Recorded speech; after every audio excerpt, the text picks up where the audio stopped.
Subscribe to Get Curried and click on the bell icon for more updates. Today I'm showing you a recipe which is actually an invention of this generation. I'm talking about tandoori momos. Let's begin. Well, dim sums or momos in hotels or restaurants, or of course we have a steamer for that.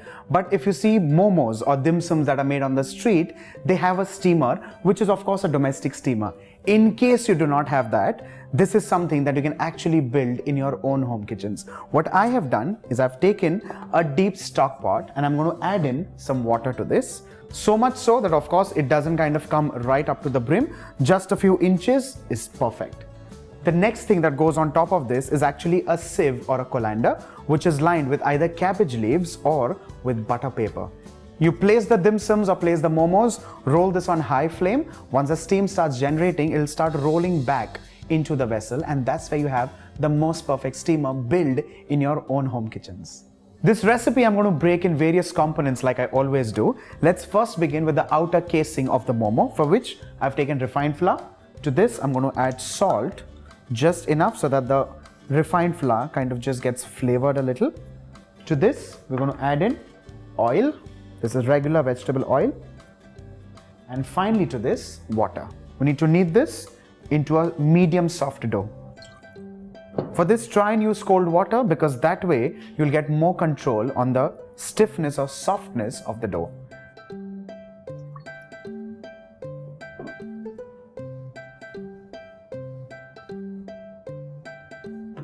This has become a nice and medium soft dough. Let's bring all of this together like so, and this finally goes in the bowl with a cloth on top so that this can rest for roughly 15 to 20 minutes at room temperature. While this is happening, let's pull in chicken tandoori, which is boneless. Well, for a detailed recipe, in the description box below there is a link of tandoori chicken. All you need to do is debone it, and that's perfect. What you can also do is use some leftover tandoori chicken, just the way I have. So that's the tandoori chicken which has been chopped absolutely nice and fine. To this I'm adding in some more ingredients. To begin with, chopped coriander leaves. After the coriander, I'm spiking this up a little and adding in some green chilies, of course lesser or more as you personally desire. To this, some chopped onions. These are regular red onions which are chopped. To this, let's add in salt. Remember that this time it's only for the onions that are added because chicken tandoori already has salt. Finally, a splash of lemon juice.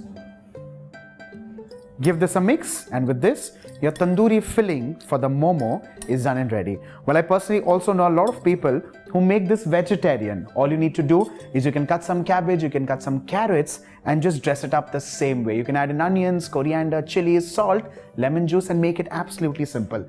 Let's keep this also aside, and in a bowl, let's start making the third component, and that is the tandoori masala. Let's begin. For this, I'm adding in some curds. You can also use in some hung curd, but I'm just using regular curds.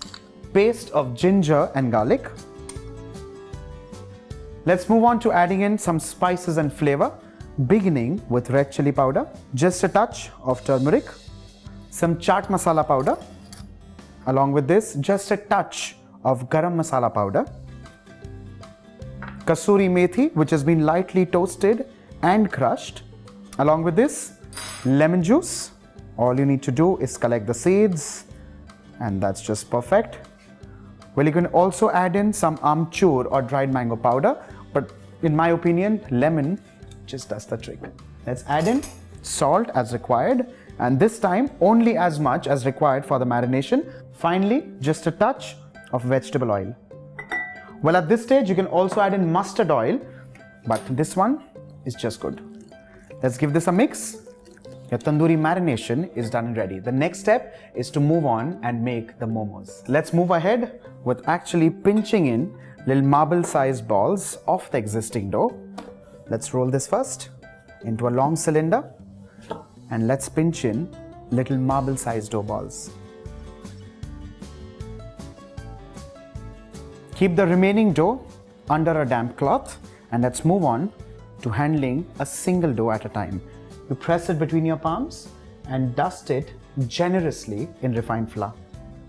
Get it on the rolling surface and roll this into a thin disc.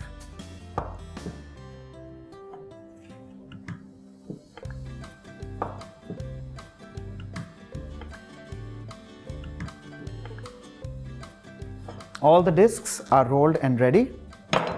Let's cover this under a cloth and move on to shaping the momos. Carefully, you need to pick each disc at a time, and right in the center, of course, a generous scoop of the tandoori mix. The next step is to bring the sides together. Of course, you can get as designer as you can, or you can be absolutely simple depending on the kind of expertise or skill. All you can also do is just apply some water and fold it into a half moon, and that's just perfect. What's important is getting the taste right to begin with.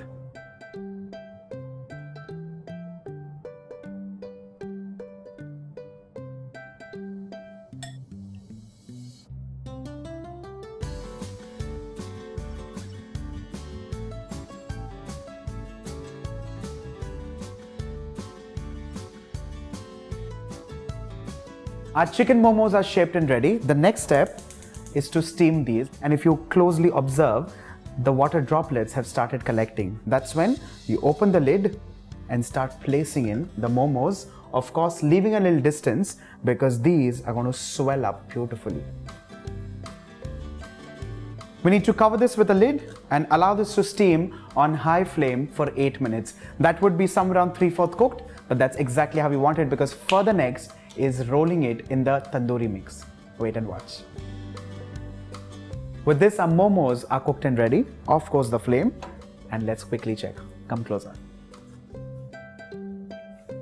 Let's move on to giving this its tandoori flavor.